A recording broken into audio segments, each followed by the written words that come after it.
Hello, how are you guys doing? Welcome back to Rule of Two Review. So as you can of course see, we are not showing my beautiful, sexy bearded face for the video, so just enjoy this awesome and fantastic Skyrim Nintendo Switch footage as I BS to you guys for a couple of minutes about this pretty interesting topic, and let's discuss what's going to happen in 2018 between all three major console players. So essentially I thought that it would be pretty fun to discuss who I think is going to really knock it out of the park and come out on top next year in 2018.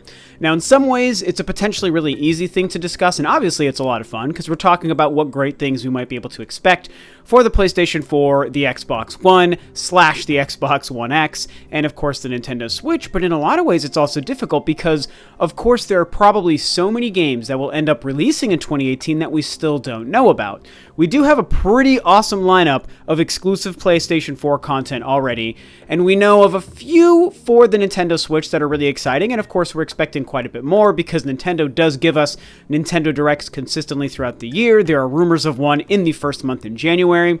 The Xbox One and the One X, a little bit more mysterious and harder to predict than the other two, of course, but there are a few titles that some people might not be thinking about that could certainly set a decent standard. So what I actually want to do is start off with the PlayStation 4, because I'm not going to lie, you guys, I actually think Sony and the PS4 are going to have an absolutely slam-bang fantastic year. Barring any major delays of some of their huge key exclusive games, I really think we can expect some awesome things for the PlayStation 4. Of course, you guys probably know a lot of what's going on, but we can expect some big titles. God of War, we know we're probably going to get the official release date soon. It's even leaked for March right now. I'm pretty sure we can expect that game in the first quarter of the year.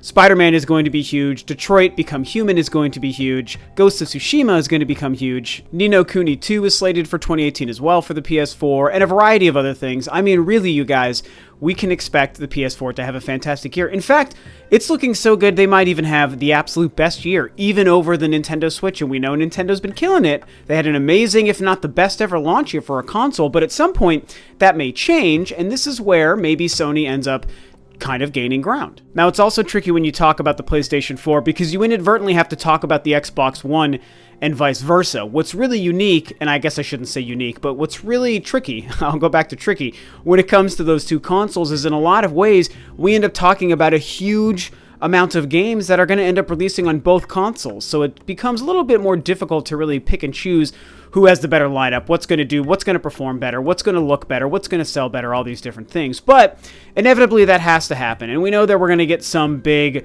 multi-platform games like Anthem, like Red Dead Redemption 2, like Far Cry 5, etc. And those are all really fantastic games. Darksiders 3 is another big one slated for next year right now. And so I think across the board, obviously the third-party and multi-platform situation is going to look really fantastic. Of course, it would be nice to see some of those games come to the Switch. And I mean, you know, I think we might get some third-party surprises in that front, but I don't want to get too much into that yet. I'll wait till I get to the Nintendo Switch section. But at the end of the day, that's what we're looking at here with the PlayStation 4, man. There's some fantastic games that we can expect. Also, they have PSX coming up really soon, you guys, and we can expect some huge announcements there. Obviously, Bloodborne 2 is very much expected, and a game that will absolutely blow my mind once I see it. Oh my god, I can't wait. And that is going to absolutely shoot the PlayStation 4 to the top of my list of one of the most exciting consoles that I'm looking forward to playing next year, if in fact that game is announced and if in fact it comes out in 2018. And I do expect both of those things to happen. Now, there is one big X factor. There's kind of a couple X factors, but let's focus on the one last big X factor for the PS4 next year, and it's The Last of Us 2. And that is a game that, along with a lot of other industry pundits, I actually happen to agree with this. I don't think we're going to see that game next year. And I have to say that if that game somehow did end up being announced for next year and even releasing in next year, then I think even Nintendo, my favorite company and my favorite console on the market, the Switch, I think even that console is going to have a tough time beating it. But that's because there's some major Switch games I don't expect next year. And again, I'll be getting to that in a moment. But when it comes to The Last of Us, if it launches next year, holy cow, it's going to be easily Sony's best year ever, I absolutely think. That being said, I really don't expect that game to be a 2018 title. I feel like it's most likely going to be 2019, maybe 2020 if the PS4 is still rocking by that time, and, you know, that could go either way. Mostly I'm expecting it to be 2019, therefore not a 2018 title, so we still have a really fantastic and super strong PlayStation 4 year. It's going to be an amazing year to own a PlayStation 4, whether it's the base or the Slim or the Pro or whatever you got. I mean, really, it's going to be fantastic, so I'm very excited. I expect absolutely spectacular things for the PlayStation 4 next year. Next, let's get to the big one. Let's get to, obviously, my most excited, and probably for a lot of you in the Rule of Two Review audience, you're most excited, Nintendo and the Switch. Can we really expect some fantastic things to continue for the Switch?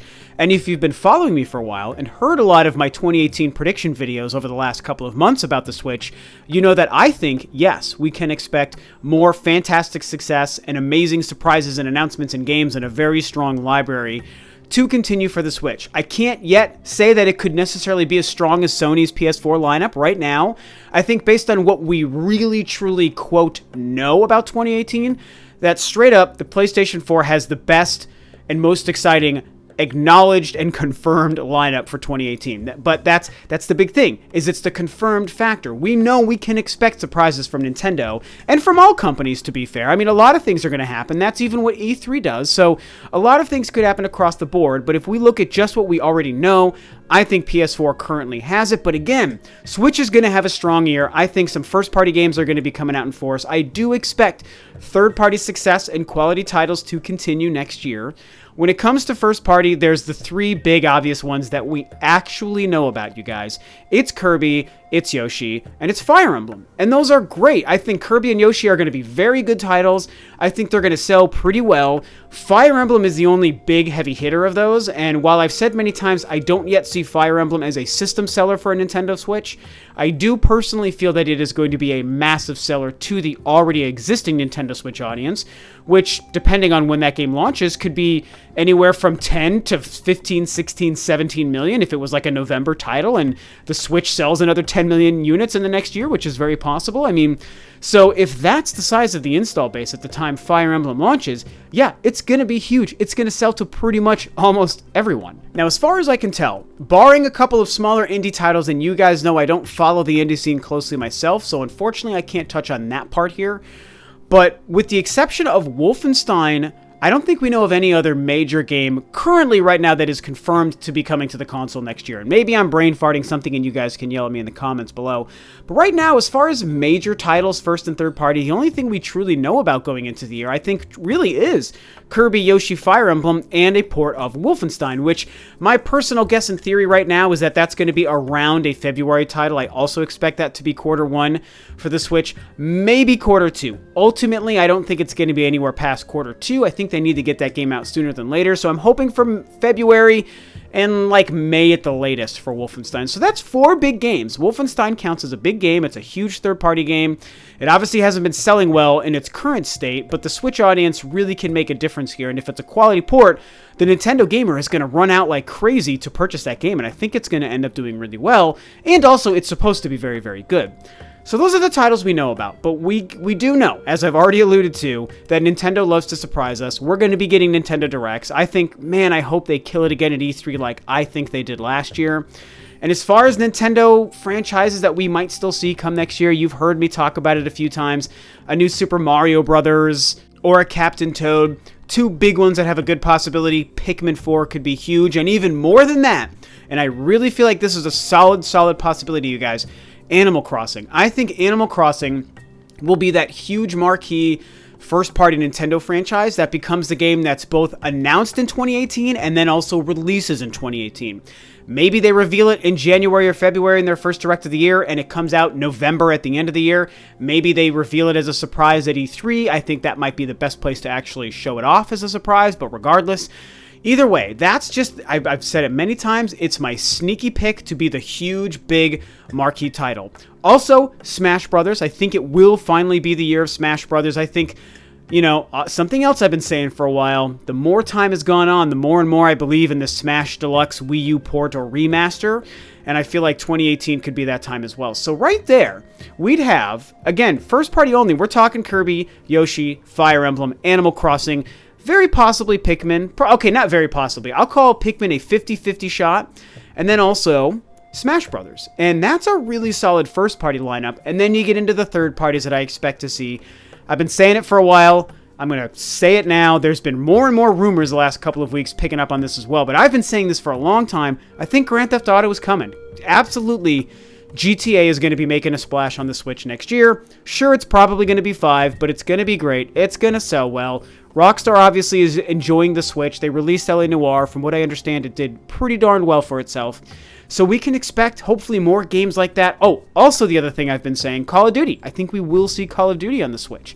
And other things like that. So we've got what I think is going to be a pretty strong to possibly pretty great first-party lineup, and also a halfway decent third-party lineup. It's not going to necessarily be knocking it out of the park on the third-party front, but if we get some of those key games like a Grand Theft Auto and a Call of Duty, and maybe if they do Assassin's Creed next year, or we get some Final Fantasy stuff from Square, maybe Dragon Quest finally makes it out in the rest of the world. I mean, all of these things could really make huge splashes. And now let's end the Switch with the elephants in the room, and you guys have heard me talk about these titles 1,000 times, so let's make this one more time, and we'll talk about Metroid Prime 4 and Pokemon. And you know my current stance, which is nothing but an opinion and a speculation alone. I think they're 2019. I don't expect those games in 2018. And so that does unfortunately remove two massive heavy hitters that would absolutely skyrocket the Switch to, without question, winning the year and having the strongest and most impressive year. That being said, something else you hear me say all the time. I could be wrong on those titles. One or both could shock us all and be 2018 titles. And you ask, you know what? You ask any 10 people on the street, when are those games going to launch? 5 of them are going to say 2018, 5 are going to say 2019. I mean, no one is unified on those titles. They are just the mysteries that Nintendo wants them to be, so we can only guess. So while I'm going to put my money on 2019, we could get one or both of those games in 2018. And like I just said, if that happens, forget about it. The Switch will be absolutely dropping bombs, nuclear-sized bombs, all over the industry, and will easily be winning out 2018. And then, of course, we come to the old Xbox, the Xbox family from Microsoft. And, you know, I mean, things have been rough for Microsoft and the Xbox the past year. We all know this. But, you know, I've said it so many times. I think the Xbox is a great brand. I think Phil Spencer is a great and smart guy who very much cares about the Xbox, and I think the Xbox One is a darned good machine. The library slowed down significantly the past year or so, but that doesn't mean as a piece of hardware that it's not great. I absolutely think it's a great machine. So, I want to see good things happen for the Xbox. The Xbox One X is the big, quote, X factor, pun intended, when it comes to Microsoft. So will that continue to make a splash? Will it be making a difference in the game sales and the system sales? And are people going to be into it and buying 4K TVs just to have their Xbox One X's and their 4K TVs and everything is just looking so fantastic? What I think Microsoft did with the One X is they tried to make the ultimate third-party machine. Like, they're kind of, to a degree, throwing in the towel on the exclusive side and saying, forget it, we can't do the exclusive thing, we can't beat Sony, we can't beat Nintendo there. What we can do is spend all this crazy money we have and just make the most powerful damned machine you can buy, so that at least all the third-party games will hopefully be the best on our machine, and that will convince other people to want to pick up our Xbox One X for that reason. And I don't think it's a totally insane and bollocks idea, but I do think it's quite a bit misguided, and so that's why the Xbox One X is a little bit in question currently. And so I'm just going to say it, you guys. I love the Xbox, but it's absolutely not going to come out on top next year. I cannot imagine that Microsoft could turn around the fortunes of that brand with enough exclusive titles and really incredible third-party titles and all the things and sales that they need to do to literally skyrocket over the immense success from Nintendo and Sony. Those guys are both killing it so hard, and Microsoft is just not. So even if they improve, and I do expect improvement, by the way, I just can't imagine that it's going to be so significant of a change that they all of a sudden become the number one guys. So that's that part. But when it comes to what we can expect, I still think we'll get some decent things. Again, Crackdown 3, a game I'm not interested in at all, is slated to come out next year. That is a very anticipated game. I think it will be a good game, and people who are excited for it are definitely going to really enjoy it. There's also 2 other Xbox games coming out next year that I'm actually pretty excited for, and that is Sea of Thieves and State of Decay. So those are 2 games that have kind of been dropping off of people's radar. State of Decay 2, I should say. They've been dropping off of people's radar, but they may make a splash. And I got to tell you, Sea of Thieves is this game that first showed up, and I was super disappointed, not interested in it, very unsatisfied with what it looked like Rare was doing with this game. But then, just at this last E3 alone, that stage demo they did actually convinced me to get pretty excited about it. And now, I'm into it, at least enough to be willing to give it a shot and see if it actually delivers and is a fun, unique game. And it looks like it could be, so I'm into that. So you've got those couple of games. The other thing, you guys, I'm going to drop the big prediction right here on this video right now. I probably should save this for an E3 thing, but I'm just going to say it right now. I think we're getting the Halo 6 announcement next year. And if they're smart, if they're spending every dime and hiring every possible person they could to get up in there at 343 and make this thing happen, they might even also be able to release Halo 6 in 2018. That's a lofty goal. The better odds are probably on Halo 6 is announced for in 2018, but it doesn't release until 2019. But man, if Microsoft can make this happen and they get that surprise Halo 6 reveal at E3 and they announce, and it is coming out this year in September, 4 months from now or whatever that, whatever. It's coming out really soon this year. That would be huge, you guys. And I think it is possible. It's not like a lock. I'm not going to say it's my absolute lock prediction, but I feel good enough about it that I wanted to talk about it here, and I think it's an important thing to consider. And Halo 5 disappointed for a lot of people. I actually love the game, but it did disappoint some people, and it didn't sell all that well. Definitely not as well as previous games, which is too bad. But I think that at this point, if they can nail that Xbox One X marketing, and people start picking up the One X, and Halo 6 becomes a great showcase for the One X, but also runs fantastically on the regular One versions, and is also just a really damned good Halo game, that's going to be really huge for Microsoft, really. We can't expect Gears of War. We'll probably get another Forza. I can't even follow Forza, you guys. I have no idea what's happening with that franchise. It is not for me. There's like 3 Forza series running, and I think there's like 4 games a year that come out every year. I just don't know, so forgive me. I'm not anti-Forza. I just am not into it and don't follow it, but I would think we might see a Forza game next year. Does that sound right to you guys? You might actually have to let me know if it's even a possibility. I don't even know. They had Forza on stage last year, so I assume another one could come this year. So that's that. Other than that, it's like I said earlier in the video, pretty much the same kind of library that we're going to get on the PlayStation 4. We're going to get some of those big games like Red Dead Redemption 2, even Monster Hunter World. We're getting Dragon Ball FighterZ. We're going to be getting Anthem and things like that, and that's going to make a difference. And when it comes to Anthem, I'll end here with Anthem. That's something that is important to note, because if Anthem truly is a hit and is a good game, and everyone's into it and buying it like crazy, that's a game that I think we might see aligned specifically with the Xbox One X. And if that game does the right things marketing-wise and is appealing to the right consumer, that might be something where Microsoft uses Anthem to sell the One X and vice versa. And we get this thing where, like a lot of us said, I've been saying forever, they needed a really huge marquee title to sell the One X when it launched.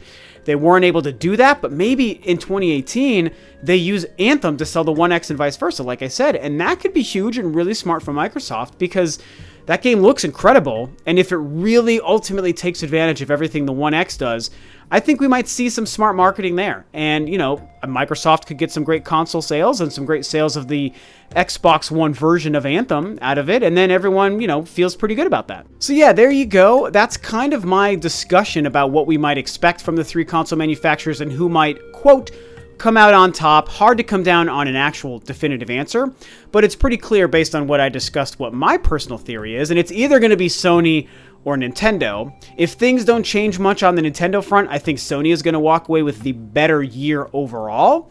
But without question, I think Nintendo has the most to gain here.